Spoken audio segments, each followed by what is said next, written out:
जय हिंद। देखिए इस क्लास में हम कक्षा 10 विज्ञान अध्याय दूसरा जो है आपका, उस पर हम अभ्यास प्रश्न यहाँ पर देखेंगे कि आपको अभ्यास प्रश्न में क्या पढ़ना है, क्या क्या इम्पोर्टेंट है। तो देखिए जो आपका एनसीईआरटी प्रश्न जितने भी है आपके सिलेबस का, इन सभी प्रश्न आपके लिए महत्वपूर्ण है। सभी प्रश्न है, सभी प्रश्न, कोई भी प्रश्न आपसे पूछ लिया जाएगा, इसमें कोई दिक्कत नहीं है कि ये महत्वपूर्ण है। हाँ, कुछ प्रश्न होते हैं जो आपके बहुत वेरी वेरी महत्वपूर्ण होते हैं। तो देखिए अभ्यास प्रश्नों को आप लोग समझ लीजिए। तो हम स्टार्ट कर रहे हैं 5 नंबर से। 5 नंबर से स्टार्ट कर रहे हैं। निम्नलिखित, देखिए निम्न अभिक्रिया के लिए पहले शब्द समीकरण लिखिए तथा उसके बाद संतुलित समीकरण लिखिए। यहाँ पर क्या लिखना है, पहले आपको इसका शब्द लिखना है, उसके बाद इसको संतुलित करना है। तो पहला आपका देखिए ए वाला क्या है, यानी कि आपके 5वें का पहला ए वाला क्या है। देखिए तनु सल्फ्यूरिक अम्ल दानेदार जिंक के साथ क्रिया करता है। देखिए यहाँ पर क्या कह रहा है, जो जिंक है, तनु सल्फ्यूरिक अम्ल दानेदार जिंक के साथ अभिक्रिया करके क्या बनाता है, ये आपसे पहला पूछा है। यानी कि जो जिंक है, यहाँ इसके कहने का मतलब जिंक प्लस क्या है, सल्फ्यूरिक अम्ल, सल्फ्यूरिक सल्फ्यूरिक अम्ल, जिंक तनु और सल्फ्यूरिक अम्ल है, ये कह रहा है ये दोनों अभिक्रिया करके क्या बनाते हैं। तो चलिए इनका अभिक्रिया कराते हैं, देखिए क्या बनता है।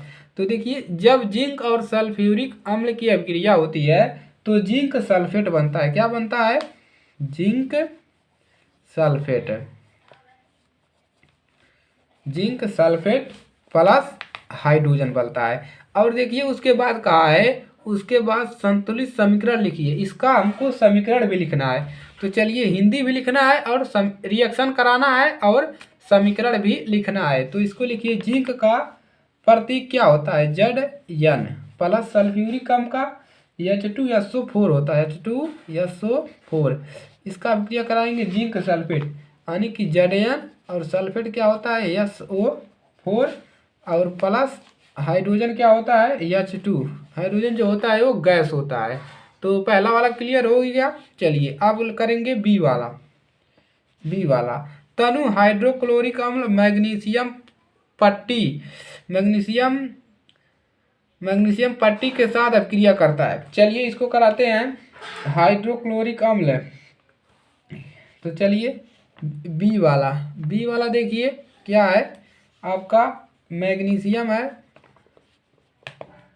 मैग्नीशियम, मैग्नीशियम, और यहाँ पर प्लस क्या है, हाइड्रोक्लोरिक अम्ल, हाइड्रोक्लोरिक है, क्लोरिक अम्ल, हाइड्रोक्लोरिक अम्ल। ये अभिक्रिया करके क्या बनाता है, ये आपसे पूछा है कि ये दोनों जब अभिक्रिया करते हैं तो क्या बनाते हैं। तो देखिए जब मैग्नीशियम और हाइड्रोक्लोरिक अम्ल जो है अभिक्रिया करते हैं तो मैग्नीशियम क्लोराइड बनाते हैं। क्या बनाते हैं, magnesium, magnesium chloride, chloride, magnesium chloride. और प्लस क्या बनाते हैं, हाइड्रोजन, हाइड्रोजन, हाइड्रोजन बनाते हैं। तो अब इसका हमको इसका रिएक्शन भी लिखना है। तो चलिए मैग्नीशियम का प्रतीक Mg होता है, प्लस और हाइड्रोक्लोरिक क्या होता है, HCl होता है। और देखिए और इसको कराने पर हमको क्या बना रहा है, मैग्नीशियम क्लोराइड बना रहा है, यानी कि MgCl2 और प्लस हाइड्रोजन H2 बना रहा है। अब बैलेंस कर लीजिए, मैग्नीशियम यहाँ पर कितना है, क्लोरीन 2 है, और यहाँ पर देखिए हाइड्रोजन यहाँ पर 2 है, हाइड्रोजन अकेला है तो 2 से गुणा करेंगे, 2 hydrogen 2 chlorine, 2 chlorine 2 hydrogen, magnesium बराबर। बैलेंस भी करना है, इंग्लिश भी लिखना है और हिंदी भी लिखना है। चलिए अगला पढ़ते हैं क्वेश्चन नंबर की तरफ। तो क्वेश्चन नंबर सी क्या है आपका, सी। तो क्वेश्चन नंबर सी आप देखिए क्या है आपका। चलिए तो क्वेश्चन सी देखेंगे, तनु सल्फ्यूरिक अम्ल एल्युमिनियम चूर्ण के साथ अभिक्रिया करता है। सल्फ्यूरिक अम्ल जो है एल्युमिनियम के साथ अभिक्रिया करता है, यानी कि एल्युमिनियम जो है, एल्युमिनियम किसके साथ अभिक्रिया करता है, सल्फ्यूरिक अम्ल के साथ, सल्फ्यूरिक अम्ल,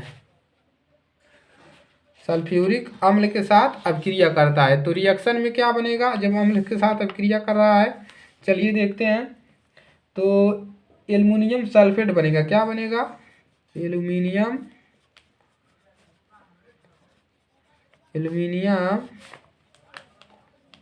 सल्फेट और प्लस हाइड्रोजन, क्या बनेगा, हाइड्रोजन। अब इसका प्रतीक भी लिखना है, तो चलिए प्रतीक लिखते हैं। एल्युमिनियम का प्रतीक क्या होता है, Al होता है, प्लस हाइड और सल्फ्यूरिक अम्ल का होता है H2SO4, क्या होता है, H2SO4।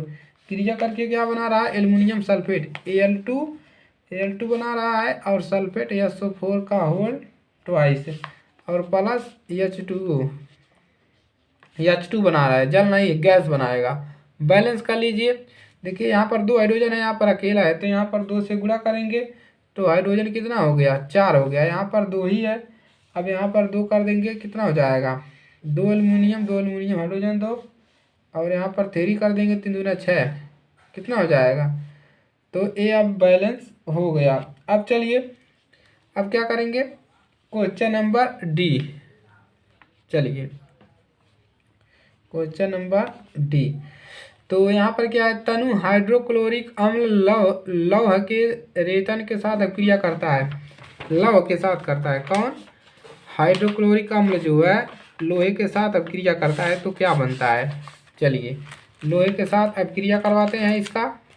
चलिए तो डी वाला आपका क्या है, लोहा वाला, तो डी नंबर लोहा है प्लस और क्या है, हाइड्रोक्लोरिक अम्ल है, हाइड्रोक्लोरिक